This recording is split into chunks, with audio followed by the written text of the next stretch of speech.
Штипските советници се откажуваат од паушалите, парите да се искористат за справување со епидемијата. Денес советниците од коалицијата, предводена од СДСМ, истакнаа дека сега е вистинско време да се покаже солидарност и да се даде свој придонес во целата ситуација. Ние советниците од советничката група на Социјалдемократскиот сојуз и коалицијата во Советот на општина Штип за таа цел се решивме да се откажеме од својот паушал во периодот кој што ни престои. Сметаме дека треба сите да бидеме солидарни и да дадеме свој придонес кон надминување на целокупната состојба.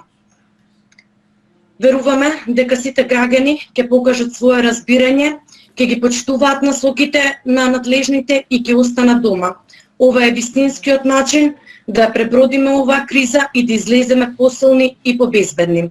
Идентичен став имаат и од советничката група на ВМРО ДПМН Штип, кои предлагаат редукција на привилегии на сите локални функционери, нешто што на социјалните мрежи го соопшти координаторот Иван Јорданов. Вчера од советничките паушали едногласно се откажаа и советниците од Делчево, а претходно тоа го направија и советниците на ВМРО од Карбинци.